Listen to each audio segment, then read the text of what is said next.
Hello, Afton. How is everybody doing today? Welcome to the final recorded lesson of college algebra. So I know it's been long and grueling, and I know that only like 25% of you guys are actually watching these videos. But like I said, it's been fun. But even though it's been fun, the fun's not over. We still have one more thing to talk about. Now, again, this is a topic that we discussed in first semester with the idea of compositions and inverses. So, again, the first part of this, I would say, this is a review, and then we'll talk about some stuff that also feels like a review. Here's the thing, though. You guys kind of sucked on this topic. Okay? You weren't great with it. So with that, I was like, we want to make sure. Now, some of you guys did fine. I don't want to discredit those people that did fine. But some of you guys were like, this is that, whatever. And then you didn't actually like study it. Well, let's make sure that we're getting it now and understanding it. So we have two functions, f of x and g of x. We want to go ahead and perform f composed of g. What that means is that we're going to go ahead and we're going to take this right here and we're going to say f of g of x. That means that we're going to take whatever g of x is, that 5x minus 7, and plug that in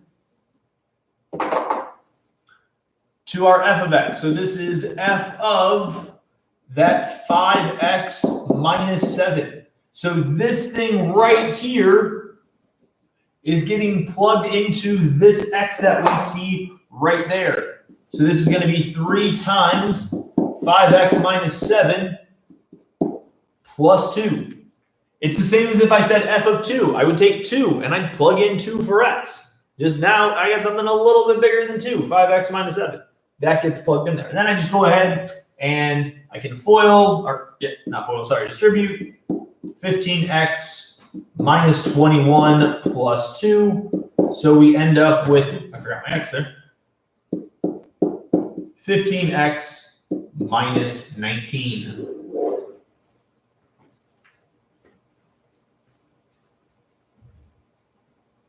So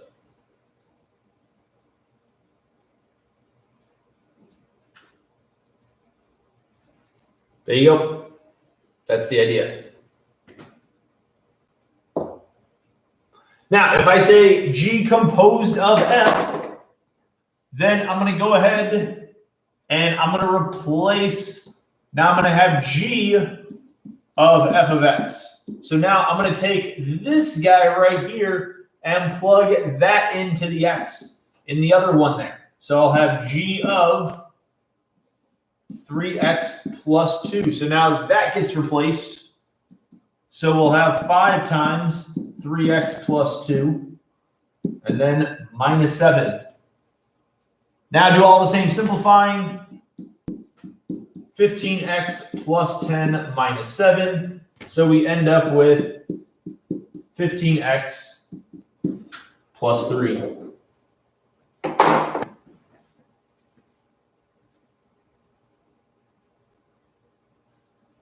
There you have it.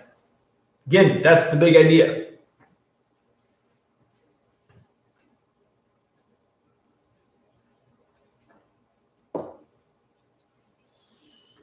Now, when we have things a little bit more complicated, such as x squared plus 2x plus 3, then when we perform this composition right here, again, it is f of g of x. So again, the g of x is going to go into the f function. So we'll have f of x plus 3. So when we plug this in here, this is actually going to end up being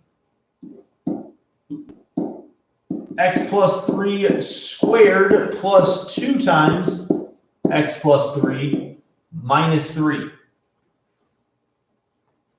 We have to plug in that number for every instance. Same as like I said before. If it was f of 2, then we would plug in 2 to both of the x's. Well, it's f of g, so I need to take that g and plug it into both of the x's there.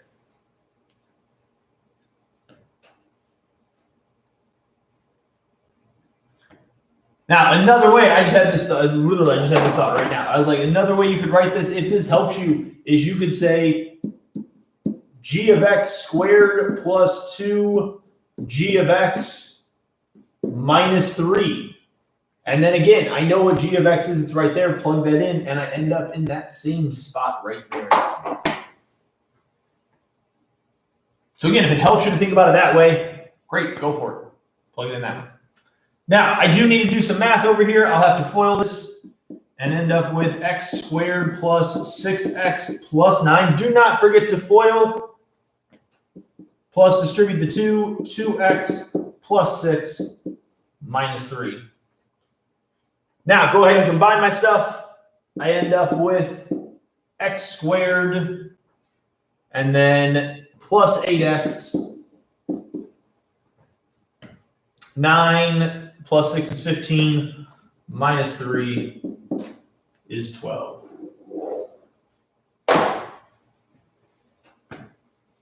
So x squared plus 8x plus 12. Now, some of you guys might be looking at that and be like, well, Mr. Keith, you could do more math, but in terms of doing the composition, that's it. Remember, sometimes we look at math in a vacuum. This is definitely a vacuum. Composition is something you do in the middle of a problem for one reason or another. It's not something that you're going to do always and every single time. So.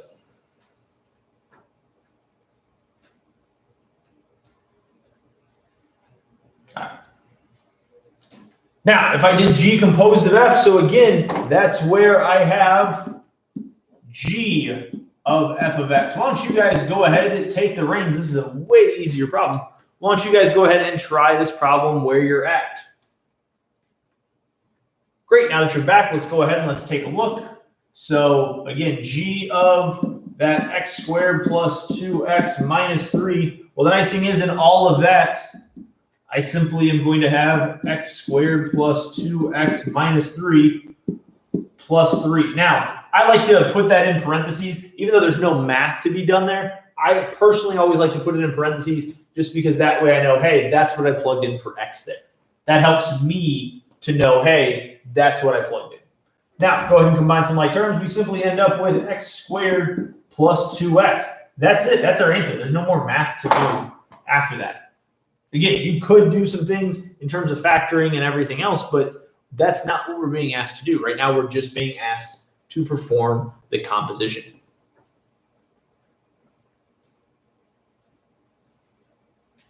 Now, what we get can tell us some things about this composition, and it can tell us some things about the relationship between the functions and things like that. So there's a reason to do compositions.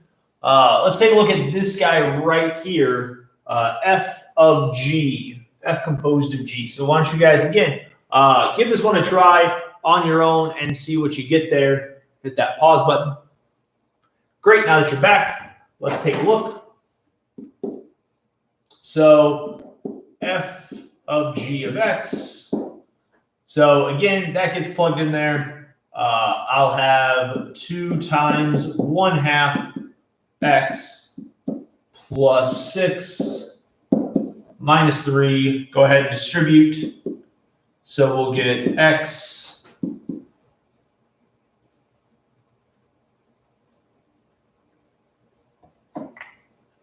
that's okay. Sorry, I screwed up the problems. I'm sitting here wondering, I'm like, what did I do? I flipped the numbers. Sorry, 1/2 x minus 3 and then plus 6. There was something going on here. So when I distribute that 1/2, I'm going to have x minus 6 plus 6. So I end up with x. I end up with just an x. And here's the even funnier thing. If I compose this the other way, I'm still going to end up with x. So that tells me something. Very simplified version of that. Anytime we see that f composed of g or g composed of f equals x, then that tells us that f and g are inverses. We've talked a little bit about the idea of inverses before. Remember, that just means that one undoes the other. Okay, adding something, the inverse is subtracting that something. Multiplying something, the inverse is multiplying by the reciprocal or dividing by that something. The inverse of squaring is square rooting. The idea of inverses is basically the entire foundation of algebra. It's important to be able to undo what is done. Okay, very seldomly can we ever say that something that we do in math is completely irreversible. There's no way to undo that thing. I'm not saying never, but pretty rarely is that the case. So when I say f of 2, I plug in 2 for that function. So 2 times 2 is 4 plus 6, we get 10. If I take that 10 and I plug it into the other guy, 1/2 times 10 is 5. 5 minus 3. Oh, hey, look, we get 2. One of these undoes the other one.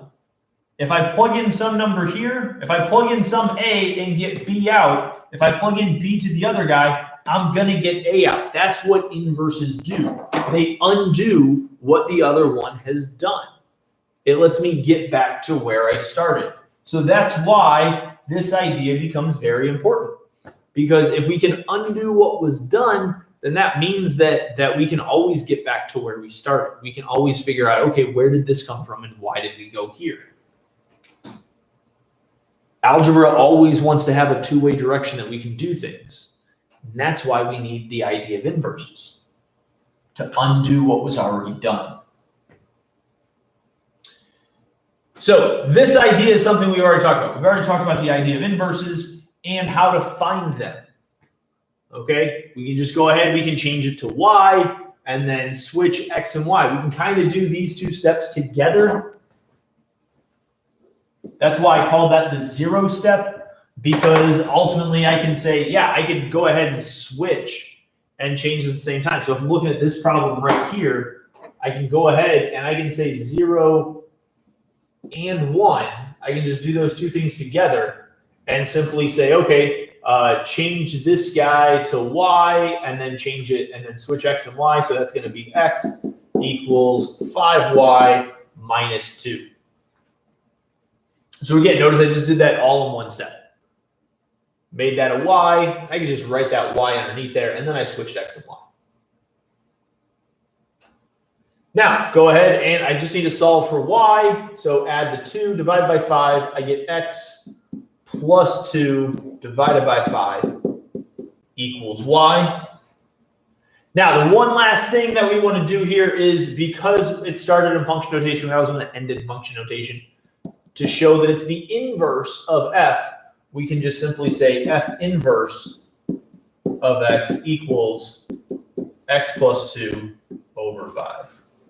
And then there's the inverse. So we can check if things are inverses, or we can go ahead and find the inverse ourselves. Again, you could separate that and say 1/5 x plus 2/5. I mean, there's a lot of things you could do in writing down those inverses. Why would I make that harder? Just leave it like that. Tends to be easiest. So, questions? Make sure we got those steps down. It's a big thing.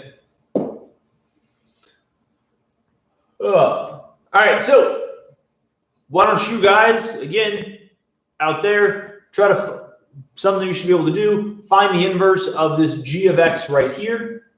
So go ahead and hit that pause button. Great, now that you're back, let's go ahead and let's take a look. So again, just I'll write y there just for my own sake, then I'll switch them. So x equals 1/3 y plus 2. Subtract the 2. X minus 2 equals 1/3 y.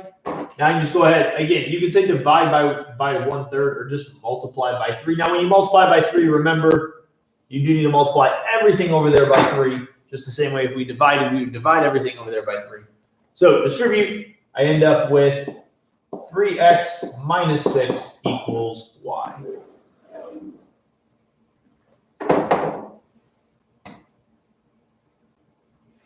Ooh, I shouldn't have circled that. Ah, really?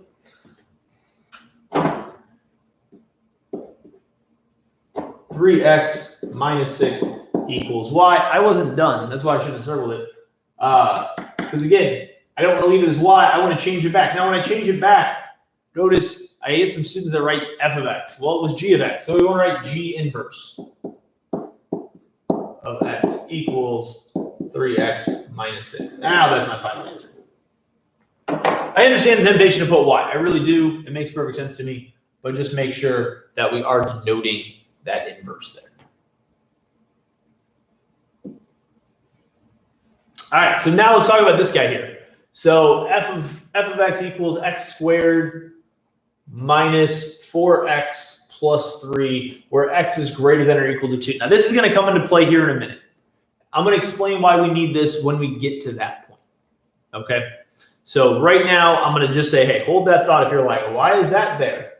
We need it there for a specific reason. So let's go ahead and let's follow through on these steps. So again, that's y. Switch them. So I get x equals y squared minus 4y plus 3. Okay. And you solve for y. Well, I have two y's. I need a way to condense this down so that way I only have one y. The easiest way to do that is completing the square. Now, you might be like, oh, we could factor a y. Well, that doesn't actually, if you factor out a y from these guys, I was like, that still leaves you with two y's. So now you got a y times a y. So we have to complete the square. Again, there are crazy other methods out there for this, but I'm telling you right now, completing the square is the easiest. So I'll just subtract that 3 over. So I get x minus 3 equals y squared minus 4y. Now I need to go ahead and take this off to the side. Negative 4 divided by 2 squared, that's a 4. So I'm going to add a 4 here and add a 4 here. So I'll end up with x minus 1 equals, now this is a factorable expression. I can factor this down into y minus 2 quantity squared. I've got it down to 1y. Now, we can go ahead and take the square root of both sides. But here's the thing. We just chose to take the square root. Uh-oh. Well, when I take the square root, that means that there's going to be plus or minus the square root of x minus 1. And then over here, just y minus 2. Those guys cancel each other out. Uh-oh. This is no longer a function because that y equals two different things. Because this original function is not what we call a one-to-one function. You cannot find the inverse of something if it does not have a one-to-one function. However, what this does when I say x is greater than or equal to 2, let's get back to that point now. What that does is that says, hey, we're not looking at this whole thing. We're only looking at half of this function. So when we talk about that, that's what this idea right here does, is it cuts the function in half. So when I'm looking at that, it says, okay, I'm only looking at x being greater than or equal to 2. Well, I'm talking about being greater than or equal to 2. I need to stop and think, okay, am I talking about the positive part or the negative part of this function? And I'm talking about the positive part because x is greater than. So that tells me that, hey, instead of me saying plus minus, I just want the plus part. If this was x was less than or equal to 2, then I would just want the negative part. That's the only thing that this does. That just directs us on which part of the plus minus we're going to want. So from here, I just simply go ahead and I add 2 to both sides. I can't really add it there. So I'll have the square root of x minus 1 plus 2 equals y, which we can now go ahead and just simply say f inverse of x. Excuse me. So again, this, in terms of us doing the actual math, is not important. This telling us what to do in the middle of that math, that's the whole purpose behind it. So again, it's not that it's unimportant, it's just that it's needed at a very specific time. So this is all we got to keep in mind. Now, how often do I give you these problems, or how often will you see these problems? It's like, not terribly, terribly often, but they are around enough that we do need to make sure that we have a good understanding of how to find them.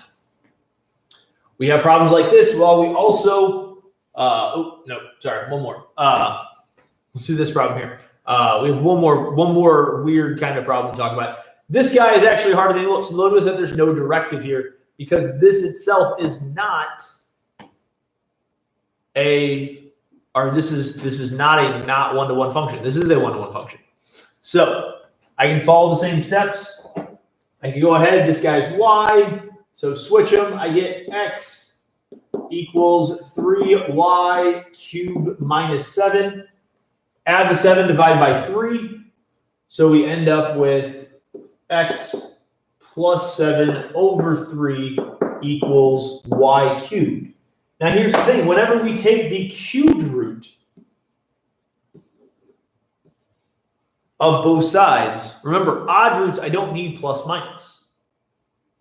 Only for even roots do I have to think of weird things. Specifically, square roots have plus minus, fourth roots and sixth roots and everything else. It's just craziness. So with that in mind, you can go ahead and we can just simply say, okay, well, then that's y, or simply h inverse of x equals the cubed root of x plus 7 over 3.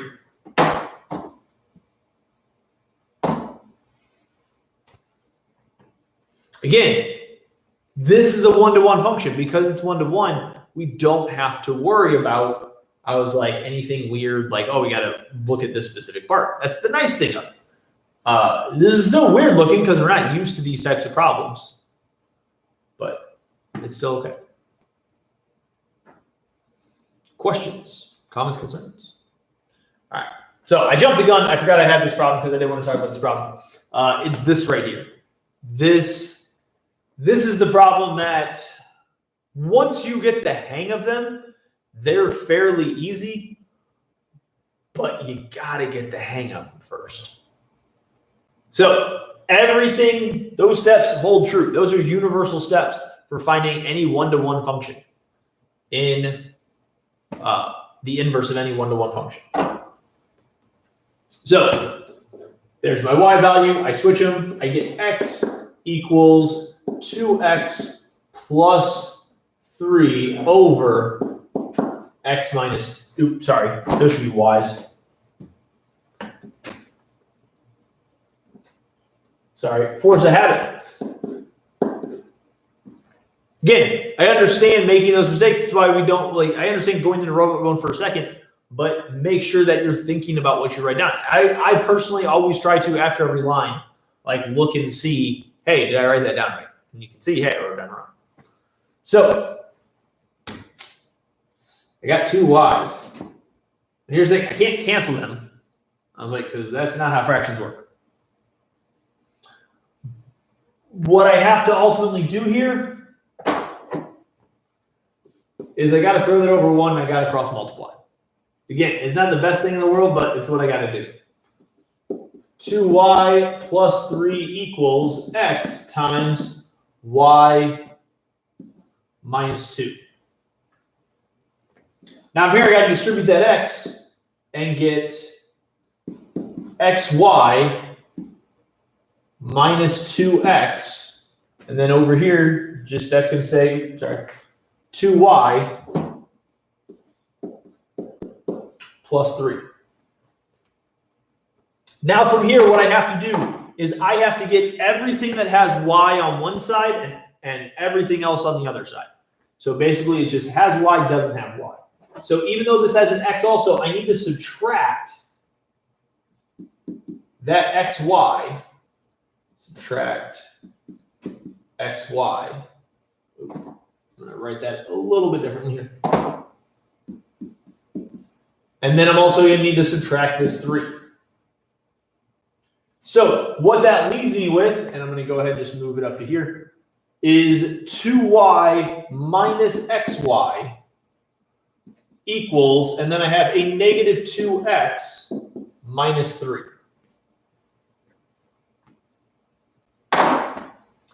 Now you might be looking at that going, well, where do I go from here?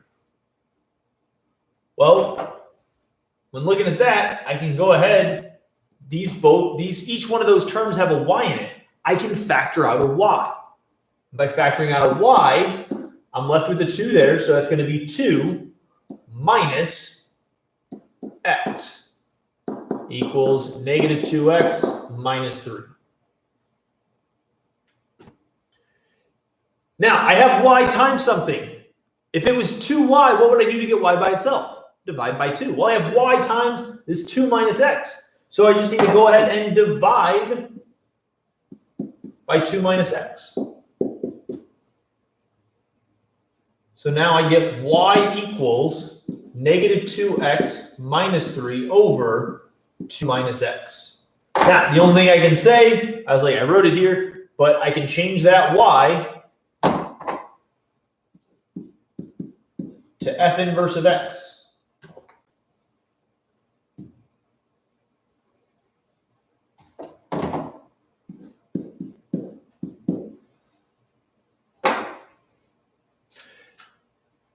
There's my answer.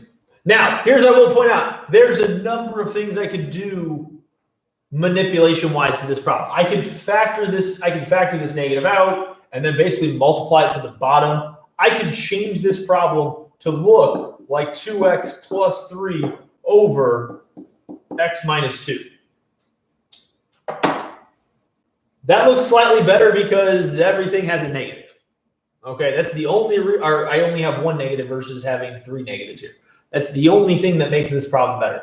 I don't care about that. Okay, I don't care about you showing me that you can remanipulate and move this around and do this and do that. Okay, I don't care about cosmetic surgery. I care about the steps. I care about these guys right here.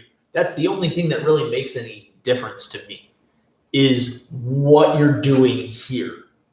Okay, if your final answer, sure, if you could format your final answer a little bit better. It's different versus simplifying. Okay, this is simplified. Okay, just like I said, we could make it look a little bit better, but that's it. It's not that it's not simplified. Okay, the square root of 20 can simplify to 2 square root of 5. That's simplifying. This is, again, there's 3 6 simplifies to 1/2. Okay, that's not just you making it look better. That's you simplifying it. This, yeah, that's fine. That looks fine. So always keep those things in mind.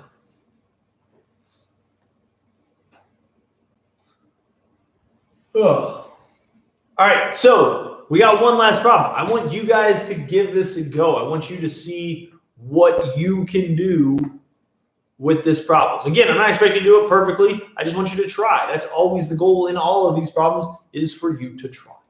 Great, now that you're back, let's go ahead.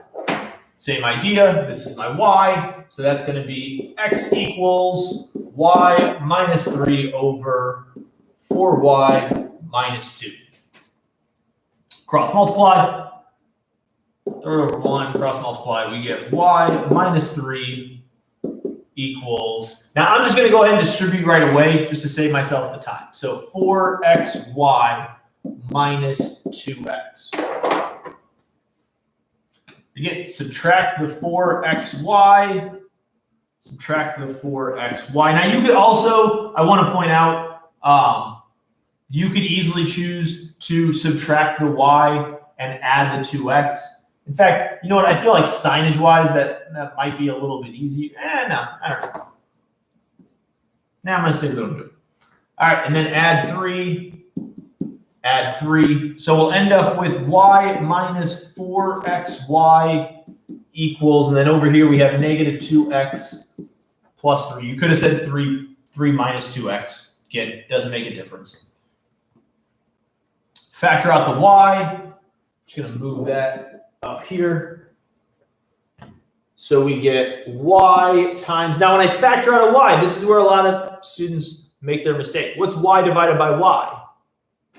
It's 1. So I still need a 1 minus, when I factor out a y there, 4x. This is the one spot. This is where, again, if you messed up, I get it. It's very easy to mess up there. But if I take something away, that doesn't mean that nothing goes there. That doesn't become a 0. that becomes a 1 there because it's still a 1y. So I get 1 minus 4x. And you can always look at it this way. These are me going off on tangents here. I was like, think about if I were to redistribute, as I said, algebra is always a two-way street. If I were to redistribute that, do I get back to what I had? And if the answer is no, then you did something wrong. So y equals 1 minus 4x equals negative 2x plus 3. So again, divide by that 1 minus 4x, divide by 1 minus 4x, and we end up with y equals negative 2x plus 3 over 1 minus 4x. Said before, just replace that, so we get f inverse of x equals negative 2x plus 3 over 1 minus 4x. And same idea, I could make this look a little bit better. I could multiply everything by negative 1, top and bottom, so that way I simply get 2x minus 3 equals 4x minus 1. That's all cosmetic. It doesn't make a difference to me. As long as I see that, that's what I really care about. Looks like a Y. It just looks weird. Let's write that better. There we go. No, that's better.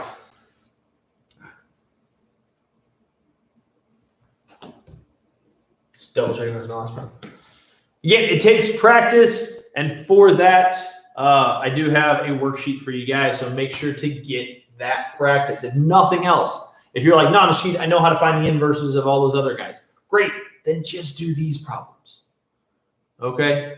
That's what I always try to encourage students. Look, it's not about saying that, oh, look at this. I've completed every single problem. I understand that. Hey, it's not being taken for a grade. I get how to do it. I was like, it's not a good use of my time. I understand that. Okay? I completely understand that. However, you've never done problems like this before. This is brand new to you. So I would definitely say, hey, I'm going to go ahead, and I was like, I should do those problems. I should get some practice with those problems there. The other ones I'm good with. These ones I need some help with. So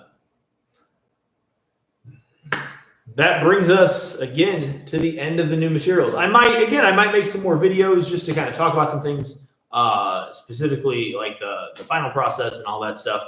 Because at the time of recording, I'm still hammering out some of the details. So like I said, I don't want to put too much of that into this video here, but that's just the main thing, is that just always recognize, hey, I was like, Mr. Keith puts a lot of good information out there. I should make sure that if I can't find the information, I email him to ask him, is the information out there? Because maybe I thought I put it out there and I forgot. So it's always, if you got any questions, never, ever, ever hesitate to ask. That's not a me thing. That's an always thing. Okay? It's always good to ask questions. All right, a little bit of life advice from Mr. Keith here. I always try to tell students, worst case scenario, even if you ask a yes or no question and you don't get the answer you want, you're in the exact same boat that you're in.